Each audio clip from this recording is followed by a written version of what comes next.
Good All right, morning. there we go. Technology, Kelley. I'm here. Excellent. So my understanding is we have a little video to run for you, Kelley, and then we'll get everything started. And All right, hopefully, super. Very good.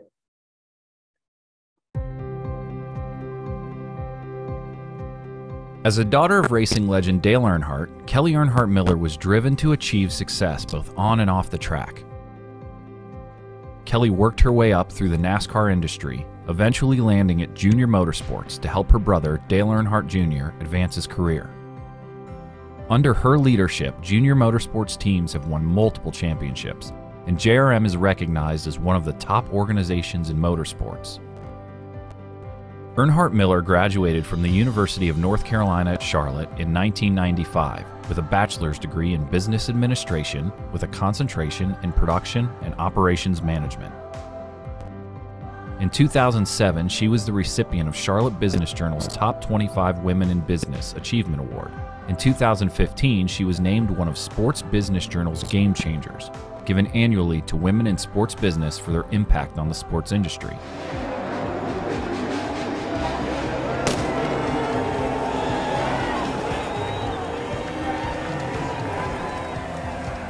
Aside from duties as general manager at JR Motorsports and agent for her brother, Earnhardt Miller is on the board of directors for the Dale Jr. Foundation. She also serves as chairwoman of the board and director of Blue Harbor Bank, and chairwoman of the board and director of Children's Hope Alliance. She also sits on the board of directors for Brand. Now Earnhardt Miller is eager to share the values and principles that shaped her not only as an executive, but as a daughter, sister, wife, and mother. Because leading a life of passion and integrity outside the office is just as important as reaching the top of the corporate ladder. Kelley is here today to share from her new book, Drive, 9 Lessons to Win in Business and in Life, on how you can change the way you work, lead, and live. Please welcome Kelley Earnhardt Miller. Thank you very much. And hopefully Jeff is back with us and with his camera. Oh, we just lost Jeff again. So, Oh gosh, this was my worst nightmare. oh, why don't you get started? I really Kelley? enjoy your video. The first time I saw it, I really liked it. I'm impressed. Jeff, We did, welcome back. The funny thing about it, folks, is I haven't moved. I thought everything's been working really good. I don't know what's going on here. You know, Kelley, are you jinxing me already? I mean, I was looking so forward to interviewing you, and now all of a sudden I feel like I got a jinx. I'm not gonna be able to talk to you. What's the problem? Well, it could be me, Jeff, because I was talking to Judy and Francisco, and I said, now I don't have to speak on my own, right? So I could have jinxed myself. But we'll make it work. I can hear you good now. I'm super excited to be here. I've been on and off over the past few days, watching some others. And this is a really cool concept. I had not heard of it prior to Judy getting in touch with me. And so, you know, excited to be here and excited to talk to you, Jeff. Well, thank you very much for being here today. And again, you know, we know you're very busy, and it's that time of year, championship week going on. I'm almost surprised you're not in Nashville right now, like everybody else. Are you headed over? You know, I'm actually not going over. The way I understand it these days is it's a lot, you know, less involved than it has been in years past. And so if you're not the champion, you know, I'm extremely swamped right now. And so I don't need a couple of days just gallivanting around. So I'm in good shape, working hard. Well, when you talk about your role, I mean, you're the CEO now of DEI. I mean, I did not Dale Earnhardt Jr. Excuse me. But the thing is, what aren't your responsibilities? I mean, every time I turn around, you are so involved, and you saw by the video. How do you prioritize what you do? Yeah. So, you know, I've been here for 22 years, overseeing Dale's career, and it's evolved into so many different things. You know, in today's world, running the 4 Xfinity teams is one of the things that, you know, takes a good bit of my time on the business side, just working with Joe Mattis here on the sponsorship and partnerships. And then my husband, LW, you know, runs competition. And so I don't have to dive into that too much, but it's kind of the core of what we do. And then managing Dale's relationships and overseeing, his different business partnerships, as well as his personal endorsement partnerships. So people like Nationwide and Bojangles and Ally Bank and the folks that we have relationships with. So, I've got a team of 127 employees, which is crazy. But we do everything here. We do social, digital, marketing. I oversee our administration. So HR, accounting, IT, all of those kinds of things. And then we have the foundation. So I'm heavily involved in that as well. It's very important to me. And that's kind of the work stuff. So like on a daily basis, I could be doing anything from paying one of Dale's bills to working on an acquisition to working on a new contract with someone, or just, sometimes it's, hey, Kelley, can you get me a salad? So it's soup to nuts. Well, when you say all that, where did you learn how to do that? I mean, you took on the responsibility, and you mentioned you've been there 22 years. What was it like in the very beginning? I mean, you got a brother and a sister relationship, and sometimes, I've been around Darrell Waltrip and Carolyn Waltrip, which is very, very similar to your role. Now, Darrell type deal also. How does that work, when you're trying to start a business, start a race team? How was that relationship when y'all first got together? Did you ever have those moments like, you know what, if he turns his back, I'm going to hit him upside the head with something I can find? It's kind of funny because we don't really have very many of those moments to begin with, but we probably had them more on the latter part of our relationship than we have on the beginning. And I say that because, Jeff, you were great friends with my dad and kind of come up in that same era as he was evolving his career. And so, you're familiar with our story in some aspects of, we came from a divorced set of parents at age 4. I was 4, Dale was 2. We lived with our mom for several years until our house burned down. And then we went to move in with our dad in 1981, which was just right after he had won his first championship. And so I was always looking out for him. I was always the mother hen. I was always taking care. When we lived with our mom, she worked 3rd shift. So I just often kind of did things in the house. And, when we came to live with our dad, it was a little bit similar. We had people that we would either have family or nannies that would come take care of us on the weekends. And so it just always felt like kind of me and Dale, and that was our relationship. And so after Dad passed away, I said, hey, Dale, I should come work for you because I think you're going to need it. And so he was, although it took me a while to convince him, it took me about 6 months to convince him for me to come work. He was really scared of how he was going to pay me and how all that was going to work out. But, and so our relationship has just always been kind of brother, sister. And he let me the whole time of his career just kind of, make him aware of what was going on, but he let me just kind of have the reins, and he focused on driving and he focused on those things. And then I focused on the business side. Now that he's retired and he has more time to spend with us and he's more involved in the business, which we love, by the way, but that's actually when we've had more discussion and the more opportunity to, maybe not agree on something, but we never have knockdown dragouts. We have such a great relationship, such a trusting relationship, that, we hear each other out and just roll like that. So we don't have very many issues working together. Yeah. When you're telling that story, and it made me think back to those days on Lake Norman, when y'all were living up there, and we'd have a weekend off and we'd come down and spend the weekend with your dad and play cards and go water skiing and things like that. But you talk about you were being in charge of Dale Jr. If you remember, Dale Jr. was he was a feisty little kid at that time, and a lot like his daddy, hard-headed. Yeah, and I can always remember. Yeah. I wouldn't call him feisty. He just didn't like to follow the rules. Oh well, again, a lot like his daddy. The thing was so funny. I can remember him calling you in there, Kelley, come get Dale Jr. Get him out of here. It's like if he got off his leash, he was always hollering at you to take care of him. Yeah. And that was some really, really fun times and everything. And to me, it's amazing. And I know you hear it, but you're going to hear it from me. Your dad would be so proud of both of you because, you made it your own way. And I think that's the one thing he'd be the proudest of because, that's what he was pretty much all about. You know, your daddy did it his own way. He had a style like nobody else, and God love him for it, because he influenced a lot of people, including myself. I mean, it was things that you learn from him, even though he wasn't around a long time. Whenever you got to know him, he always left an impact on you. And I think it's a lot like you and the kids. I mean, you and Dale, I want to call both of you kids, but yeah, I know I'm 50 now, Jeff. Goodness. I was reading that. And I slapped myself saying, God almighty, I'm getting old. Me too. I feel it. But it's just amazing the impact I'm going to say the whole Earnhardt family has had, because, you know, you mentioned it. I grew up around the thing. I knew your grandfather, Ralph. I mean, he worked on my dirt cars back in the day when I was growing up as a kid. Very intimidating guy, a lot like your dad.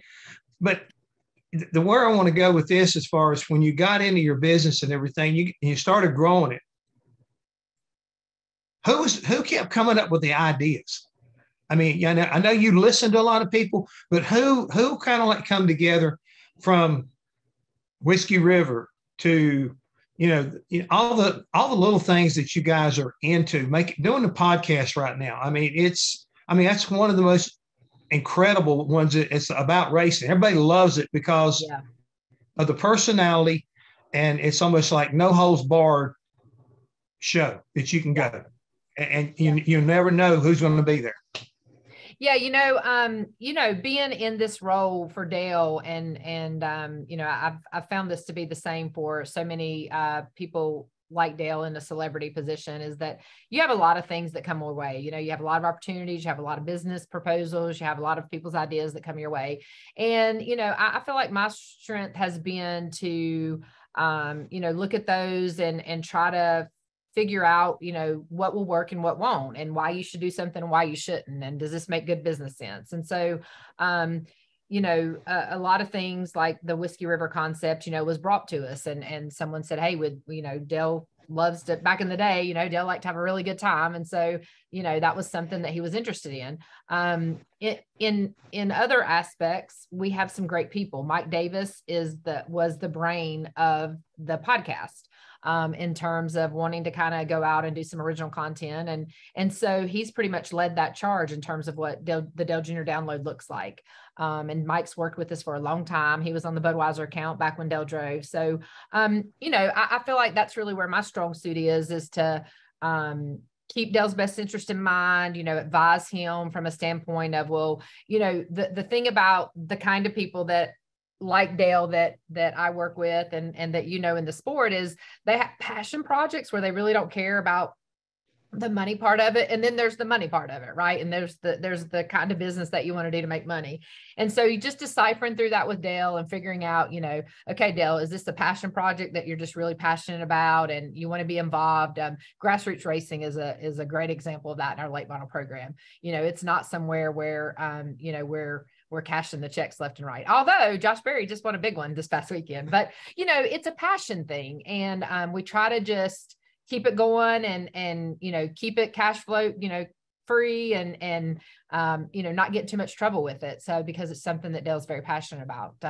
So, that's where I really think my strength lies, is just figuring that out. Dale trusts me with that. There's so much that goes into risk and liability and setting up structure and things like that. And just making sure that, we stay in good standing with stuff. So, yeah. Well, as you well know, there's going to be a lot of people watching what we've got going on here today. And one of them is John Bickford. I don't know if you noticed it or not. I've seen some comments come from him already. Number one, he can't wait to read your new book. But he also gives you a compliment. And I felt the same way. The one thing that I've noticed about you and Dale, quality people work for you. I mean, people that you feel like they got your back. But more importantly, you can take them to the bank, because they're going to be there and they're going to have good ideas, and they're going to be honest enough with you to say, this is not a good idea. Yeah. Yeah. John, and if you're watching, hey, John and Carol are two of my favorite people. And, John was a mentor for me as I got in the business with Dale Jr.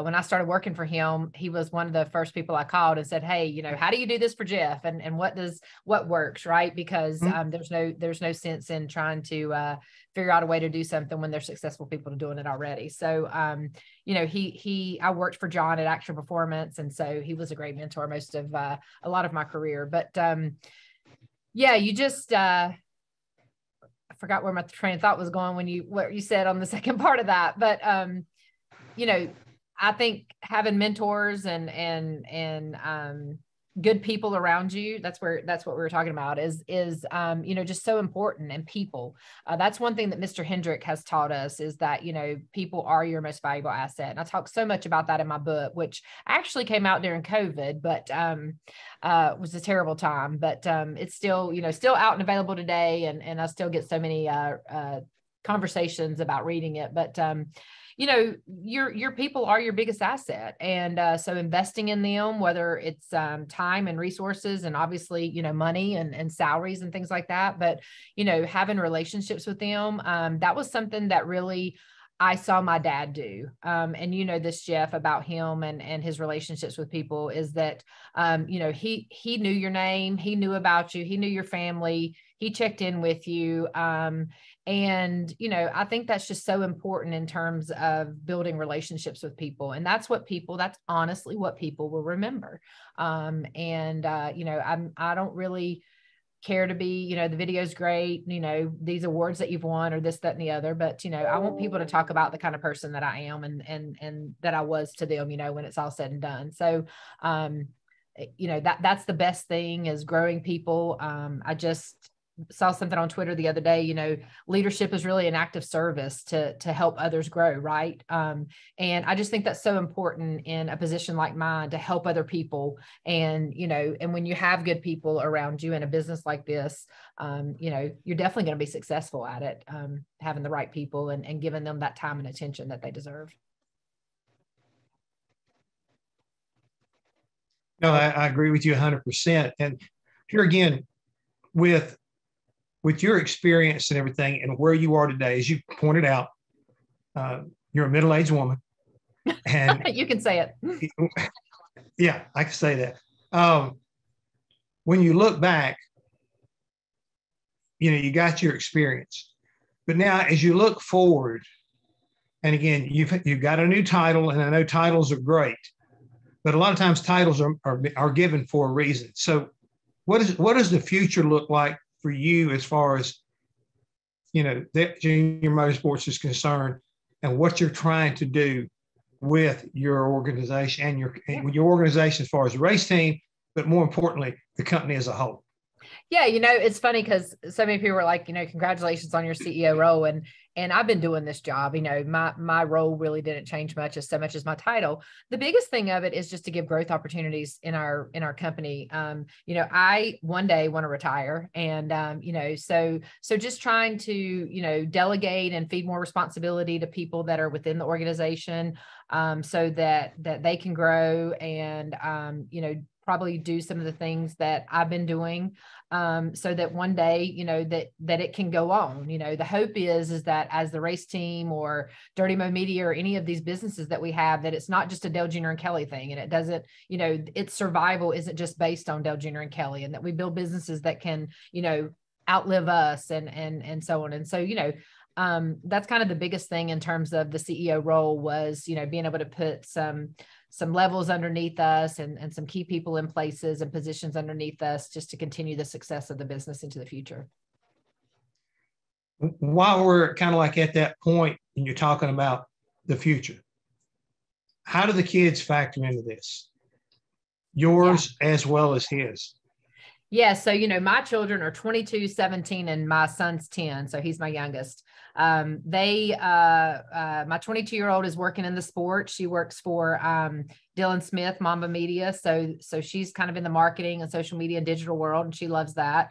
My 17-year-old is a junior in high school, so we're not requiring her to work yet, you know, in terms of like career path. And my 10-year-old Wyatt is racing. And so, you know, he's in the 5th grade and having some fun in the dirt world with outlaw karts and micros. And so, you know, but the hope is one day that they, you know, are interested in the business. They've all loved to come here. They all, you know, love different aspects of it. And so, you know, the hope is that they might be interested in coming over and working a position and and learning and working their way up into something like this. Dale's kids are 4 and 2, so we've got a while on them. So, but you know, it's still fun. They both come over. Isla, especially being 4, she comes in and I kid her. I have her a little place here. She can work at my desk, and I say, okay, you're going to take Aunt Kelley's position one day, right? You know, she's like, yep. So we'll see what it looks like, but it'd be awesome if they're involved. And you know, that's the thing about Dale and I don't think that, you know, hopefully we're in a position to be able to mentor and show them what business looks like our dad was, you know, when I was 27 when he passed away. And then they have the ability, your kids have the ability to carry on, and they want to carry on, you know, right, what you stood for and what you're passionate about. So, you know, we'll see. What about Wyatt? What do you envision for this young man? Because I mean, you know, he seems like he's a pretty good wheel guy. He really likes it. And you know, I always hate the comparisons to my dad and my family, but I really think that he's got a lot of, you know, just that raw grit and talent. And he's kind of a shy kid, kind of reserved, but when he gets the wheel in his hand and he gets out there on the racetrack, I've seen him make some Earnhardt-like moves. So, you know, he's learning, he's loving it, but we'll see where it goes. You know, both of my girls also raced when they were 10 and they raced up until their teens. And, you know, this is a tough sport economically to make your way through. I hope that, you know, we can give him all the different opportunities if that's what he wants to do. And there's a place for him to race in the future. So I think we got some years till we, you know, till we get there. Yeah. Like I say, a lot of buzz around the garages, you know, about how kids are doing right now. You know what I'm saying? It's just there's a batch of them coming out of this area right now that look like are going to be they're going to be good. They're going to be good little racers, and it'll be fun to watch them. You know, you mentioned several times to watch Keelan Harvick and Wyatt and Brexton Bush and Eric Darnell's son races, and he's a great little racer. You know, there's a lot of them out at Millbridge that really have some talent that are both NASCAR focused and not. So let's talk just a little bit before we move on about your grassroots racing operation. You mentioned Josh Berry. Yes, he won a huge race the other day. I mean, he has been such a mainstay within the organization, and like I say, he's gotten his shot recently, and he's made the most of it. And I mean, that's got to be a ton of pride from y'all's side of it. But I see you still looking back at grassroots racing. You haven't let up any. You know, you're still bringing other talent into the fold. And, you know, even with Dale Jr. right now, I think I don't know how many more races he's going to run in 2023, but he's got the bug again. I mean, he wants to go out there and mix it up with him. Yeah, he definitely does. So, you know, I think that grassroots will always be a part of our program. It's what we grew up on. And, you know, I think it's really the foundation of the sport that we know as NASCAR. So, you know, the support of the grassroots racing and support of those late model series, I think is very important in those tracks and all those things. And I think, you know, Josh, certainly he just hit 100 wins with Junior Motorsports. 95 of those are in our late model car and 5 of those are Xfinity. And, you know, he was really a mainstay in that program, which really helped us, you know, bring a lot of great drivers into our second car through that program. You know, the likes of Christian Eckes and Sam Mayer and Connor Jones, who's now racing in the late model series. There's so many talents that have come through there. William Byron, William ran our late model long before he had his eye on Xfinity racing. So Mr. Hendrick, when he wanted to put him in Xfinity car, he came to us and he was like, hey, have you heard of this William Byron kid? Like, we're like, yeah, he raced for us in the late models. But, and, you know, now we've got Carson Quapple, who is a NASCAR family name in the Quapples. So, you know, just giving those opportunities to people to get in the late model car and see what pavement racing is all about, pavement stock car racing. Dale is having a ball. I think you'll see him in some more races in 2023. And again, it's like what I talked about earlier, that passion point. It's all about giving back to what, you know, gave him so much. And, you know, seeing these tracks, seeing the series, seeing the competitors, be able to excel and have something that they want to go do and have a place to go race. When we raced, there were 90 NASCAR weekly racetracks. There's about 50 today. We just want to keep that alive and keep that going and hopefully provide an opportunity for these people to race that just love it so much that will, may never get to a truck or Xfinity car, but they have a passion for racing and this is, what they want to do on their Saturday night. So. Well, we've always said that racing is a form of entertainment. Did it make any difference whether it's on the big screen and at Charlotte Motor Speedway or heck fire racing up at North Wilkesboro? That's right. I mean, it's one of those kind of things that once it gets going and people get a taste of it, they usually want more. With that being said about your program, sponsorship is always an issue. And I was going to comment, great for Josh Berry because it was great to see, number one, the paint scheme, that Johnny Morris and Bass Pro being on the side of that car, and then number three, all at the same time. It really, I think it makes a lot of people stop and say, whoa. And that's what a guy like Johnny Morris is looking for. I want him to stop and realize, we're still here, we're doing this, and we're doing it with the Earnhardts just like we did back in the good old days. But how important, because you guys have been working and been with Johnny Morris for so long, and you got a lot of long-term sponsors. How do you go out and find those? I mean, what's the key to being able to land a really good sponsor that they're there for the duration?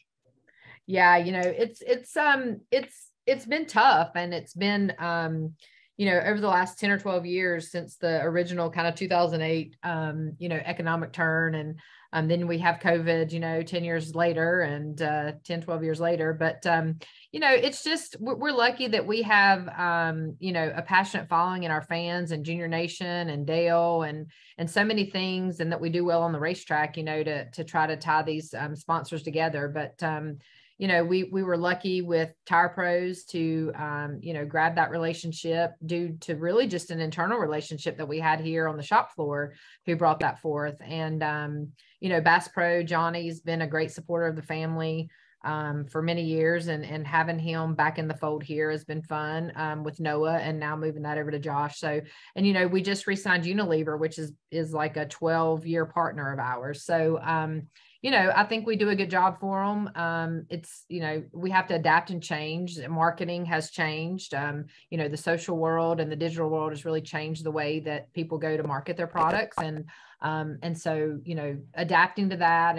And I think as, NASCAR's continuing, I think, to evolve. I mean, the new car obviously was a goal of theirs to kind of, work on the model and the economic model so that, we could kind of adapt the way marketing has with, you can go out and talk about something on social media. I was just talking to somebody the other day, and they got $1.7 million company in 3 months on social media, nothing but advertising on social media. And it doesn't cost a lot of money to do that, but you can make a lot of money. So, trying to work on that within our sport and trying to marry up those marketing dollars to what it takes for us to do in the sport has been something that I think we're all working on. But, and I wanted to give a shout out to Richard Childress too, when you talk about that 3. Richard's been so gracious with us to be able to run that number 3 because it was Dale's late model number. And he's always said to date that only family is going to race that number 3. So you either need to be a Childress family member or an Earnhardt family member. And we can't thank him enough for that opportunity too, that when we give him a call and tell him we've got this, crazy idea to run a Sundrop number 3 car, that he was all about it for us. And the same thing with Bass Pro. So.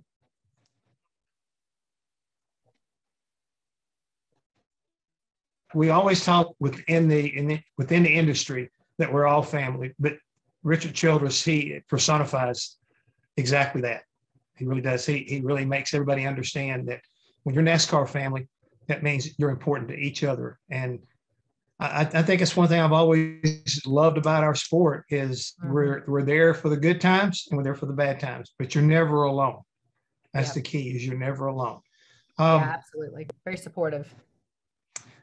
Real quick before we move on from talking about Bass Pro and everything, question for you, and I believe this is what I saw. You still like hunting? Yeah. No. I'm excited that you are, and that, you know, I saw some stuff where, you know, you're still out there. I know Dale Jr., he'll slip off every now and he goes hunting and everything, but that's something that within your family, that's been a very important part of your family. And again, with the kids and stuff, I mean, is this something that, you know, again, your daddy, I mean, I'm sure he was the leader in getting you and Dale Jr. Into hunting and fishing. So is this something can expect for you to carry on, Mama showing you know, how to do all this? Oh yeah, I definitely enjoy it. You know, the most awesome thing about hunting to me is just getting out in the woods and the peace and quiet and just looking at nature. You know, I mean, I love watching the animals, and I just love being able to have that kind of still time. And at the same time, you know, it's fun and competitive on, you know, what might walk in front of you and what kind of animal you might get to bag. But, you know, it's, I've really started to pick up enjoying fishing. I used to not like fishing very much when I was young. But I've maybe it's because I have more patience these days and I can handle it a little bit better. But we've taught all the kids to hunt and fish and enjoy the outdoors. And, you know, we just had Isla come and stay at my house a couple of weeks ago, had a sleepover, and I went outside, and actually she came running in to get me, and she told me to get my phone so I could video. And I went outside, and LW was showing her how to shoot the bow and arrow into the target. And so she was so proud of herself, and I sent it to Dale, and he's like, "Oh my God, I didn't even know she was ready to do that." I'm like, "Yep. She's wanting to learn how to shoot the bow now." So yeah, I think those traditions will carry on. We begged our dad to take us hunting when we were young, and you know, we got to do it a time or two. It wasn't something that we got to do often because, you know, everything that he did, he was very serious about doing. So I don't think he wanted any kids in the way. But yeah, it's a passion. Said be quiet. Right? Yeah. Yeah. Yeah. No, I can understand that. We talked about your grassroots racing. Let's talk about your Xfinity team as a whole. You guys were strong last year, and it looked like, you know, you were going to be able to, you know, get a championship out of having 3 cars at Phoenix.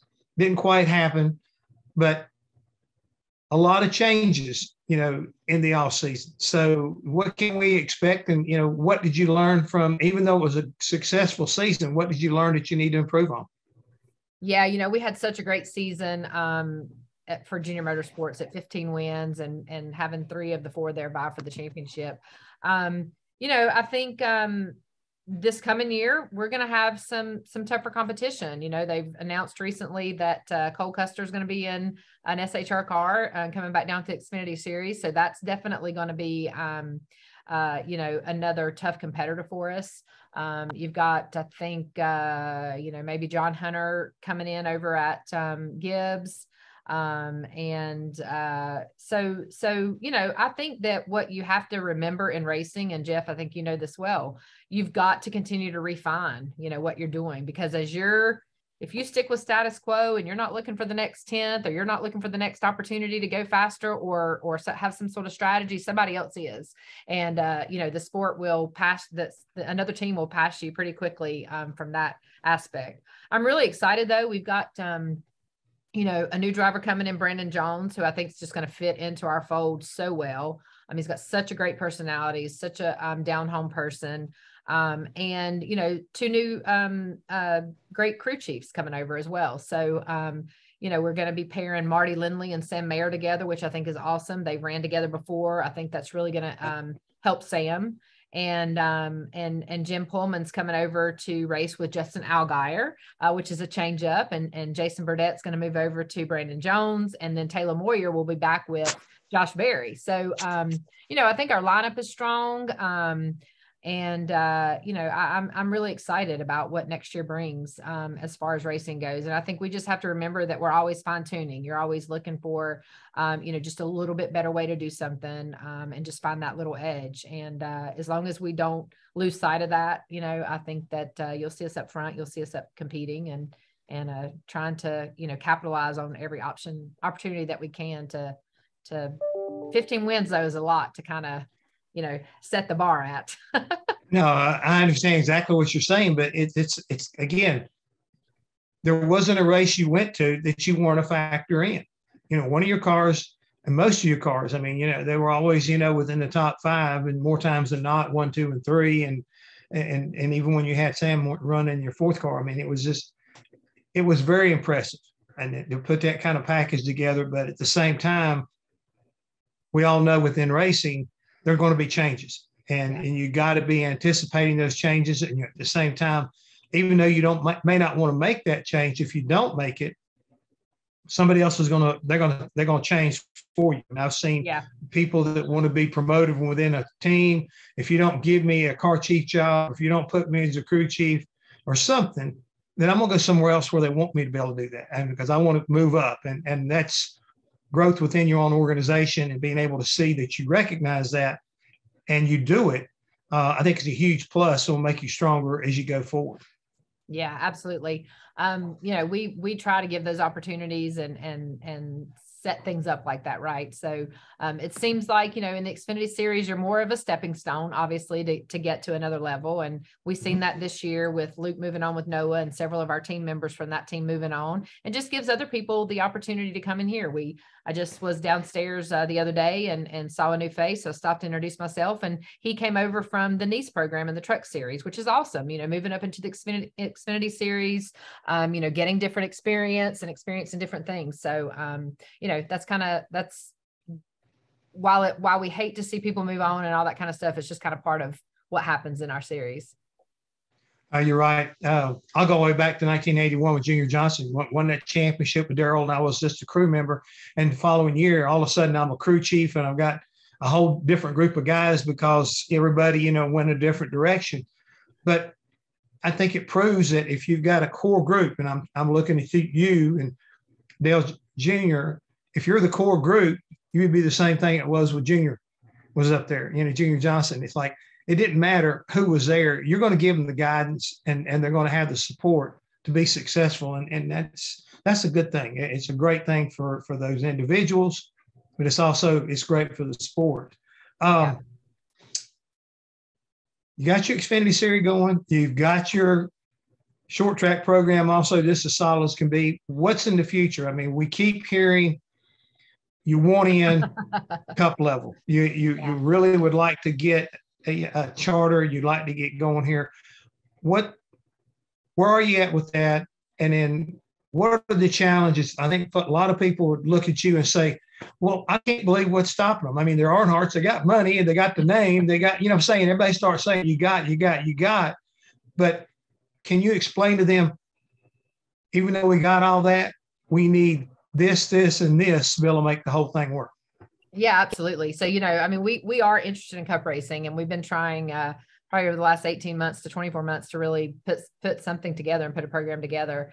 I think that, if we would have taken the leap to get in 24 months ago, it'd be a whole different conversation, right? But now time has passed where the TV contract's coming up, the new charter contract's coming up. And so now people are kind of holding those charters and saying, wonder what the future looks like. And so the dollar value for those charters that they're looking for is a little bit steeper than we're willing to go, quite frankly. When you want to math it out, I said earlier, I'm 50 years old, I want to be in the Cup Series, but I don't want to start something that's not going to pay off in long term for us. So, I don't want to have to be 70 and our time in the Cup Series not paid off for us yet, So, when you're talking about just the model and making everything make sense, when you're talking about a charter cost and then the capital cost you need to invest in the series and get up and running, and then, just how you work that off over time and pay that off over time and make it a valuable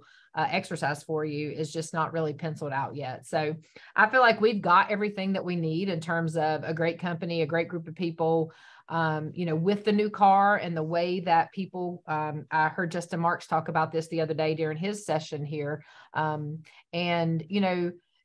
We're set up perfectly to be a Cup team at what it would take to do something, and so, the biggest challenge for us is that charter and just making whatever that purchase price is, does it make sense? So people have said, well, why don't you talk to this person and why don't you merge with this person? And, we are, we're the Earnhardts. We want to have our own team. We want to run our own team. I don't mind partnership in the right spirit and form, but we do a good job at what we do. And if we were to go into the Cup Series, we want to do it the way we do it here, and leverage all the things that we get to leverage. So, sometimes people think it's more simple than it is, right? So, but if it's meant to be, it'll be, and we'll be there, and the right scenario will come along. So, with that being said, in the right scenario coming along, when you look at Junior Motorsports, the facility you have currently, would this require you to relocate? Can you expand from where you are? I mean, are you in a position where you could grow from that location? Yeah, we have a 66,000 square foot facility. So just depending on the combination of Xfinity cars versus Cup cars, would be a matter of whether we can do it out of this facility. We also have some available acreage that we own right here by us that we could, build some more square feet if we need it. So we could definitely expand here, just depending on what it looks like. When we were going at the beginning of 2022, when we were talking about the Cup stuff, as we got closer to then seeing that we were going to be able to have 4 full-time Xfinity cars, then it doesn't make sense to kind of try to make those moves all together. And, we'll just see where things play out. And I think we're going to probably be watching for the next, probably until mid 23 sometime. And then I think you're going to start maybe seeing some charter movement, after the new contract gets announced and people kind of have a vision of maybe where things are headed. So it's as I would describe it, it's a very interesting time in our sport because of the things you talked about, and people sometimes don't factor in.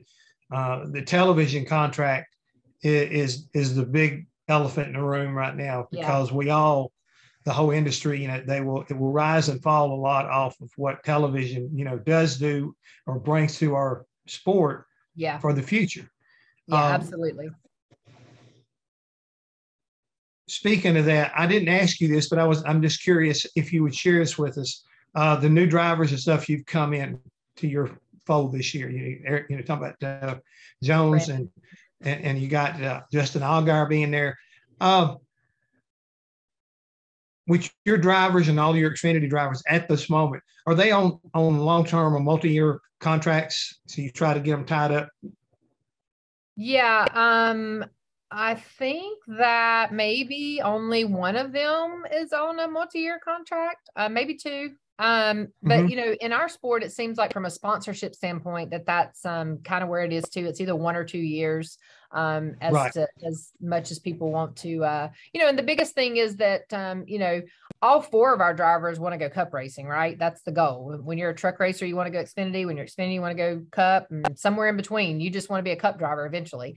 And so, nobody really wants to sign up for too long because, they feel like maybe 2 years in the Xfinity Series or 3 years in the Xfinity Series gives you the experience that you need to move on up. And so when you're talking about a newcomer like Sam Mayer or Brandon Jones, who, still wants to be in the Cup Series, Josh Berry definitely, and Justin Allgaier too.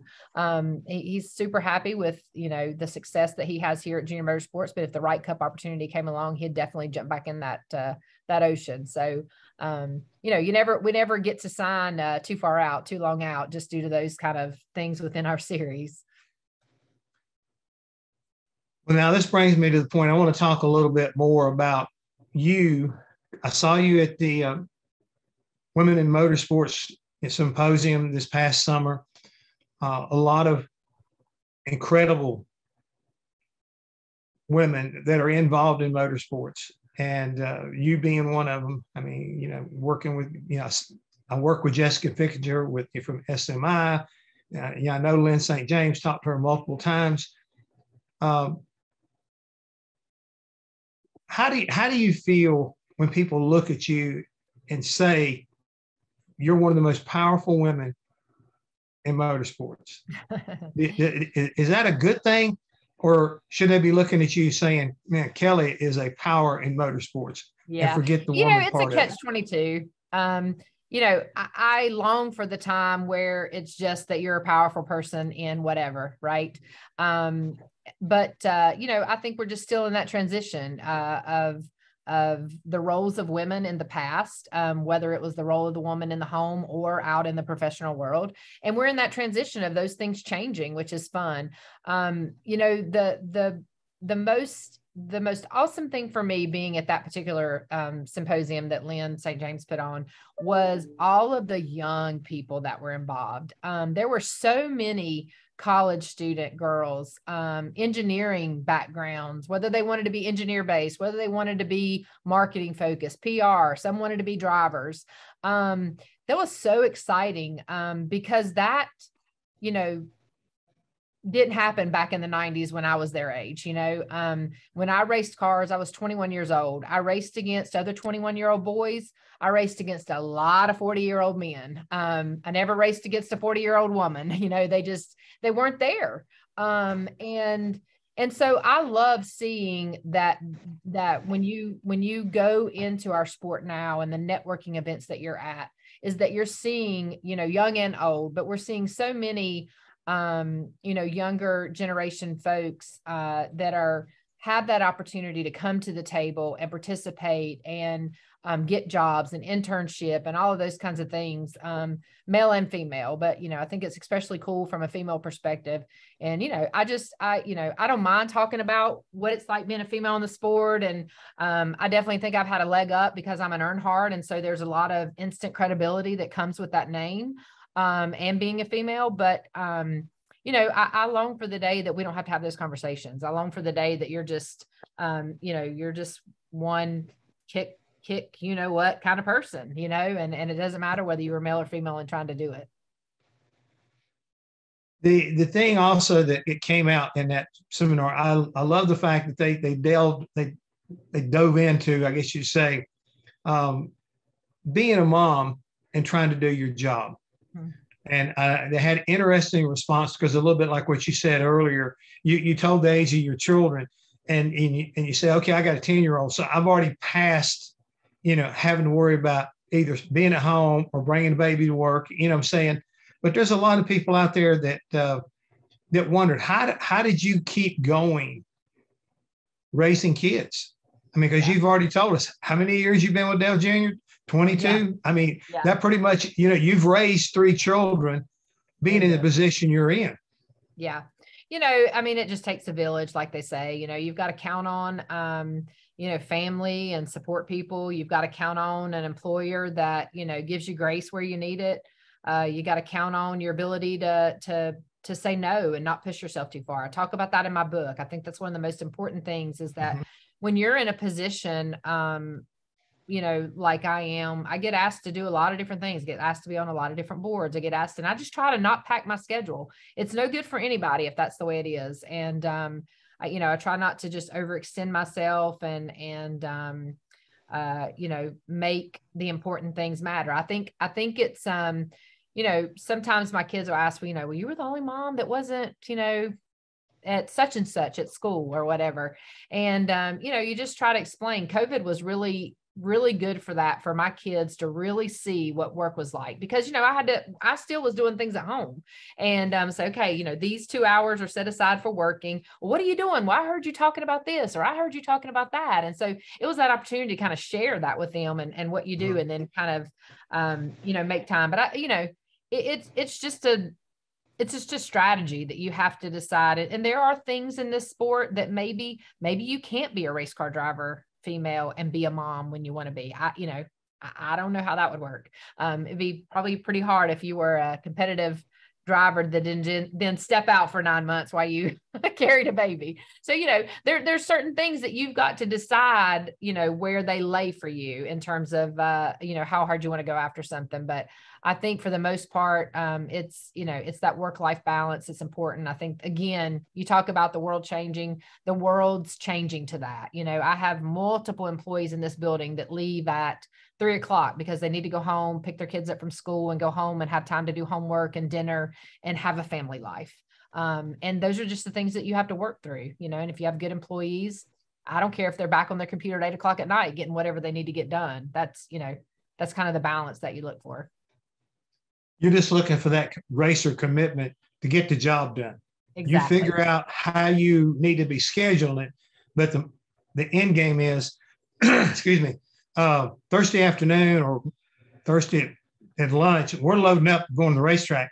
And as long as your stuff is done, that's all that matters, being That's done right. and being ready.